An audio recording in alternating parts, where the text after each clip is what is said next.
jërë ngeen jëf ci ànd bi ngeen ànd ak seen programme Walfadjri seen émission keppaar gi dellu si nan duñ koy defee lundi ba jeudi dañuy waxtaanee li nga xamante ni moo gën a fës ci actualité mais waxtaan bi duñ si wet dañ si ànd ak ay chroniqueur ku ci mel ni le grand l'éminent Moustapha Diop ñu ngi lay nuyu di la ziar gëj nañ la gis nat.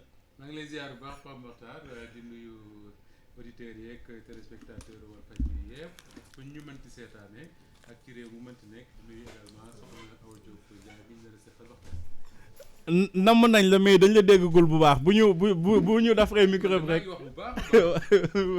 xam naa ci kii bi la ci technique bi la bu ñu ko dafree rek incha allah nga wax ñu foo duggoon. Awa Diop Ndiaye. waaw Pamata. la Lionne de fan nga dëkk sax yow. man je suis partagée entre le Bawol Sine ak Ndar. non Lionne du Bawol moom am na ba pare. ah oui. am na ku koy woowee boppam ne Aïda Mbodj. waaw mun nañoo bokk ci Lionne yi de. ah yow mun nañoo nekk ci njaboot gi rek. yow est-ce que xam nga fi nga dëkk sax. partagé moom fu mu am man je suis partagée entre Bawol Sine ak Ndar Géej. ndax kay génne ci sa bopp. man sama yaay elle est de Saint-Louis. yow foo bokk yow. Awa Diop Ndiaye laa man sama papa mi ngi diggante Njaareem Bambey ak Jaxaw Sine. kon baax na xamoo foo bokk loolu laa ci retenir. non man may Sénégal. yow foo juddoo. may Sénégal foo juddoo. man Medina bii laa juddoo. booy taawoon nga moo tax nga bandi. booy Medina nga waxee moo tax nga terrible. Medina màggee diggante HLM ak Colobane. non yow kay nii rek nga mënoon mel moo tax nga terrible. mais naka réew mi. réew maa ngi nii di tar rek. looy doxantoo pompe à gaz wala. ku nekk yaa ngi wër sa damit. ah. non man ceinture noire la. ah. ku ma laal lu weddi.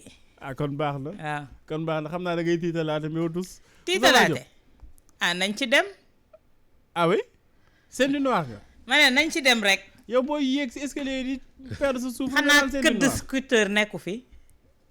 yaa ngi ne fan laa juddoo Medina màggante diggante Parc Amazo Colobane ak HLM. wuy ma doom day. ah bis bu la situation bi boobu dalee. joxeel li nga am dañ laa soxla. laajal taximan bi doon bandilu. loo ko def. armé ci ginnaaw rek gàddu jam bi mu doon dof-doflu ma jékki-jékki jël sama téléphone rek naan. non jar naa UG yi fekk ma la fa woon fekk maa ngi jóge entraînement non sama kimono dafa kii woon taximan bi gestuwaat di ma xoolaat ci rétroviseur bi. yaa ngi may fàttali sama copain bu jógee Pikine dugg ci taxi bokkoo yooyu noonu. mais am ñu mu bokkal taxi bi xelam dalul mu jël téléphone bi woo ma. dem naan waaw moo colonel. boobu moom baaxoo naa ko xam naa LG yi moom li ma leen di taafantoo ak Colobane non bëri na. Moussa waay yamu ci de daa dem ba ci buntu gendarmerie wàcc fa. très bien wax na dëgg de ak wax dëgg. Moussa waay foo duggoon. man de defe naa li ma gis comédien boobu def ko dina ci baax c'est-à-dire ku nekk gàddu sa móol.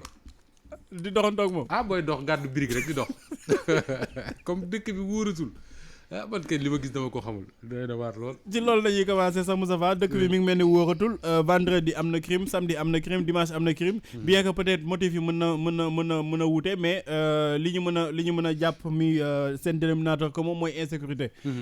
tey jii même bu nekkul ay dee sax mais chaque jour presque ji ngi dégg ay cas d'agression. absolument xam nga Pape Mokhtar ginnaaw bi ma la delloo nuyu parce que sànq yaa ngi wax ne dégguñu woon. di nuyu également ñëpp ñuy déglu ak di ñu seetaan lii nga xam ne moom la ñu war a. waaw rappelé auditeurs yeeg ñi ñuy topp ci YouTube que si jàmm nga nekkoon nag ci liggéey. ci jàmm ak salaam laa nekkoon. ñu ngi la doon laajte bu baax a baax ci yitey Walfadjri dong laa nekkoon. nekkuma ci woon leneen nekkuma ci sama yitey bopp. nekkuma ci yitey keneen yi dul yitey Walfadjri. jàmm ak salaam moo ma daloon. alors maa ngi doon wax tànk ne xam nga policiers yi dafa am souvent lu ñuy wax. mooy ñoom dañuy def différence entre l'insécurité ak li ñuy woowee le sentiment d'insécurité. c'est-à-dire que réew mi dañuy toll foo xam ne. yow sa bopp. même buñ la agressé wul da ngay am sentiment ne nekkoo ci sécurité. ça veut pas dire que ne nekkuñ ci sécurité.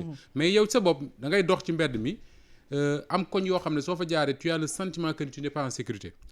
dafa am benn journaliste bu ma def benn remarque sànq et lu jar a taxaw la lu jar a seetlu la mu ne c'est bien à chaque fois que mu am ay cas d'agression yu mel nii ay meurtre yu grave comme yi ñu gis fan yi souvent dañuy am tendance su wax ne alkaati yi gendarme yi ak état bi defuñ seen liggéey mais Pape il faut ñu taxaw ci ñan ñooy rey ñan ñan ñooy rey ñan. c'est-à-dire que tey Sénégal ñun ñëpp xam nañ ne Ndakaaru gi ñu dëkk. dafa fees dell ak agresseur. dëgg la à n'importe quel coin de rue même sa buntu kër mën na la fa rey. dëgg la mais boo seetloo meurtre yi nga xam ne moom la ñu gën a médiatiser. yi nga xam ne moo émouvoir tout un peuple. ba ñëpp naan lan mooy njariñu état ci réew mi. ba ñëpp naan lan mooy njariñu ministre de l'intérieur. meurtre yooyu Pape soo ko seetloo. ki ñu rey ak ki ko rey. ci benn entourage lay doon. c'est-à-dire que ñun ci suñu bopp ñooy rey ci suñu biir kër yi. ñooy reyante. oui Fatoumata Matar Ndiaye moom bokkoon ci APR nekkoon conseil de la République. conseil économique social et environnemental c'est ça wa. Fatoumata Matar Ndiaye chauffeur am moo ko rey. xale ba la ñu reyee woon ca Tamba ca temps wu campagne ba. violé ko rey ko. violé ko rey ko. un ami de la famille. buy ñëw ci kër gi tous les jours moo ko rey. soxna sii ñu rey bërki démb ci Pikine. ki ko rey nee na superviseur am la. c'est-à-dire que ñun ñooy rey jigéen ñi wala parce que jigéen ñi ñooy les souvent. les principales victimes. ñun ñooy rey jigéen ñu dëkkal. très souvent nga dégg nit rey na jabaram. dëgg la nit rey na doomam. yu demee noonu et loolu souvent mooy les meurtres les plus médiatisés. cela veut dire quoi que ni tey autant état bi am na responsabilité wu parce que man du ma comprendre jamais Pape. ñu ne dañuy tëgg làmb parce que loolu bi muy koy seetaan man maa nga ci àll ba di ko gis ci net ñu ne dañuy tëgg làmb ci réew mi. ñu tëgg làmb ba pare alkaati yi état bi na yàcc na yasar ay nit yor ay jaaseek yat di agressé nit ñi. wallaay dëgg la. loolu moom responsable wu état dong la. absolument su fekkee ne dañu dem ba xam ne mënuñu assurer sécurité nit ñi après match de football wala après làmb wala après ay jàng wala lu mu mënti doon. mais nañ ko arrêté. ñu bañ ko defati. ku nekk toog sa kër. mais boo jëlee responsabilité état boobu également il faut nga interroger responsabilité suñu société. nos familles. c'est-à-dire que tey Awa Diop Ndiaye dafay yor këram nekk ci jàmm ak salaam yor doomam bu jigéen. yar ko fa mu ko war a yare nit ñëw di fréquenter ci famille bi mën na nekk tonton mën na nekk cousin mën na nekk leneen doo ci bàyyi xel trop ndax kóolu gu ñu wóolu ñun ñi ñu bokkal deret. on ne fait pas très souvent attention à ça on n'est pas très méfiant. ba bis ñëw. kooku yegg ci sa doom wala yegg ci sa sœur wala yegg ci sa jabar ba far rey ko. c'est vrai mais yooyu c'est des responsables de la société. moo tax ma gëm ne li waaj a doon wax Serigne Mor Mbaye le psychologue nee na war nañu ndëppalaat suñu société bi. il faut que ñu interroger waat ñun surtout à Dakar ni ñuy dëkkee parce que ñun ñi nga xam ne ci àll ba la ñu dëkk. du ma ne àll ba sax ñu dëkk ca biir réew ma. réewu taax réewu taax ñun souvent dañuy dëkk ci famille yu mag. famille boo xam ne concession bi mën na nekk lu mat juróomi sous-famille mën nañoo ne ci biir. mais de vigilance su jigéen ñi. day tax yu bari mën nañ ko éviter mais fii ci ay appartement la ñu dëkk ak ay ak benn promiscuité bu extraordinaire. boo xam ne tey jii maa ngi jéggul ni ma koy waxee noonu gis nga Pape am na ci kër yoo xam ne nit mën na fa ñëw nekk fa mën na nekk étudiant wala mën na nekk leneen ne ci kër gi xoolal appartement ni mu mel. gis xale bu jigéen bu tol na mu war a tol yàlla jox ko la muy jox jigéen kooku bés bu ne mu tënjoo ab sarbet wala leneen di sangu ji di ñëw di ko romb ak yooyu su fekkee ne am na ak caay-caay guy nelaw ci moom rek mën na ko réveiller jëye am sensible exactement moo tax man ma gëm ne daal responsabilité wu état bi bari na ci lool mais il faut que ñun aussi ñu am courage yu interroger suñu société bi ñuy dund ak le monde moderne laa ñu nekk nga xam ne moo ne ci Dakar. d'après premier élément yi nga xamante ne ñu ngi koy wax ci enquête bi te presse bi révélé ko Awa Diop Ndiaye dañuy wax ni que ki nga xamante ni soxna suñu rey fële ca Pikine waaju ko rey nekkoon superviseur am li mu prétexte mooy ngénte jabaram moom moo ko mettre la pression est-ce que du jox raison Moustapha Diop bu nekkee société bu ñu nekk moom moo lay pousser parfois ci yenn dérive yi parce que dañ lay pousser parfois ngay def yenn mbir yoo xamante ni peut-être sa budget du ko attan. mais la responsabilité pas Mata de la société. Elle est très grande dans cette affaire-là. parce que soo xoolee waa ji suñ la defalee li nga xamante ne moo di historique am. bi muy takk jabar dafa détourné woon ci banque bu mu doon liggéeyee 5 millions pour mun a takk jabar. ku détourné 5 millions pour takk jabar ba ñu dàq la ci bërëb ba nga doon liggéeyee. kon soo ñëwaatee pour sàcc ay millions pour ngénte bu mu jaaxal. ko kenn waxoon may jabar sax. waaw këñ te tey soo dégloo am na yenn information yoo xamante ne ñu ngi ko doon dégg ñu naan yaayam tamit dafa nekk ñoo xamante ne dañu bëgg xew teg pression seen doom yi bu ma rusloo samay diggi nawleeg yi ni mel. loolu tamit jural ko loolu mais loolu mënul nekk itam raison jamais mënu ko sax expliquer bay doon raison mënul nekk raison pour nit di faat bakkan gis nga tey dañu nekk ci société boo xamante ne Pa Matar le mal est beaucoup plus profond qu'on le croit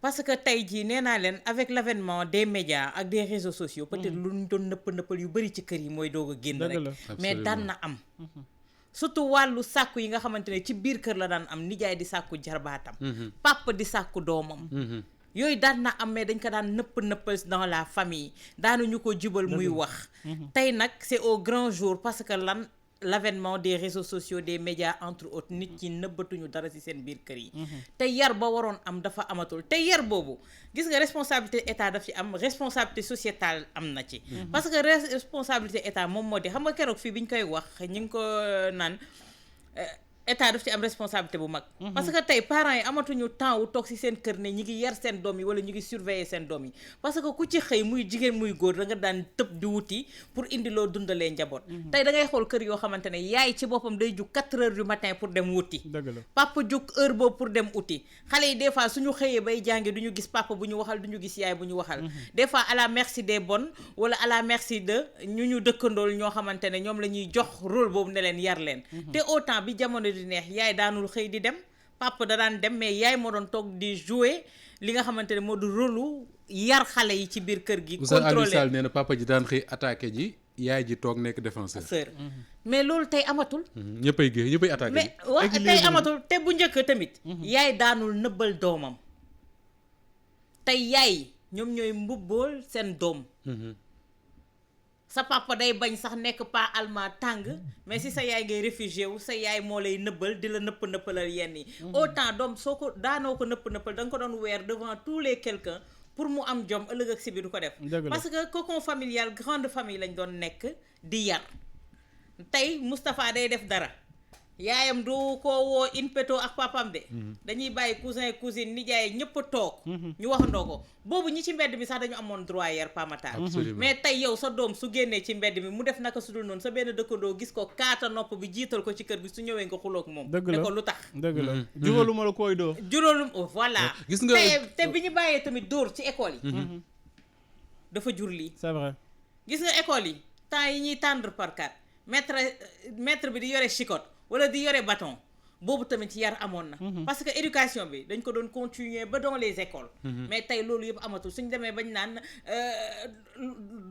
loi dafa interdire ñuy dóor xale ci école ak yi ni mel mais boobu yar dootu fa amati te yan maître la ñu amoon tamit ñoo xamante ne ñoo doon yar muy chaîne boo xamante ne dafa am rupture bien sûr bu yàgg boo xamante ne tey moom moo jur lii nag awa ci rupture boobu c'est exactement ça le mot c'est-à-dire que ñun dafa am nu ñu doon suñu société duñu doon yare famille bi di yar mbedd mi di yar maître bay jàngale di yar sëriñ daara bi di yar ñu toll ba ci benn moment tubaab yi indil ñu lu ñu tuddee droit de l'homme ak droit des enfants yu kenn xamul yooyu moment boobu am benn rupture boo xam ne moo am ci ñun li ñu xam ak li nga xam ne moom la tubaab bi jàpp ne loolu mooy yar ñu jël ko plaqué ko indi ko suñu école yi ñun ñii di man maître ba ma jàngal école leer na ma moment bi mu may déglu parce que souvent daf may woo ci Louga mais dal daan teg tendre par quatre la teg ñeenti gayaar noonu la nga tuddee dóor la ñu simmi sa tubéy waaw 4 gayaar ñu simmi sa tubéy dóor la ba ngay bëgg a dee te boo demee doo ko nettali c'était ça en fait mais bi ñu fi indee droit des enfants ak nangam ci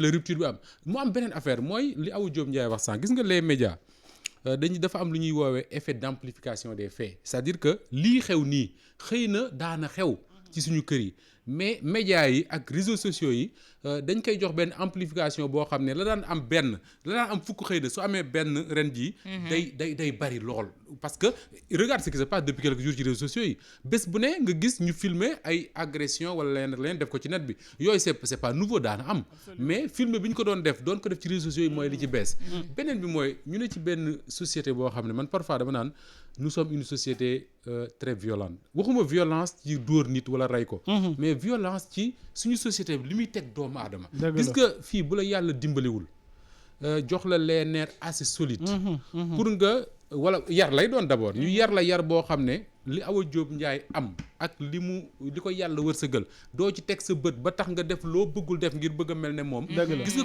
ku yàlla wërsëgalewulool da nga sonn doylu yàlla moo suturaal ñenn ñi ak seen yaru ay waajur ba lu ñu am mu doylu leen man sama maam dafa ma doon wax ne boo doyluwul boo doon fanaanoo milliards it boo xëyee suba di nga sàcc. c'est-à-dire que doylu mooy tax yow nga dëkk ak nga nekk ak Pape Makhtar ci benn entreprise. Pape Makhtar gënu laa jàng. gënu laa mën a liggéey. gënu laa kii mais yàlla def la muy am ëpp fuuf la ngay am. nga gëm ne yàlla moo dogale noonu.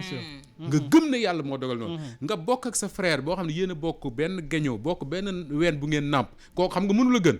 yàlla wërsëgal ko loo xam ne wërsëgawul la xaaj ba nga gëm ne yàlla mooy defee noonu.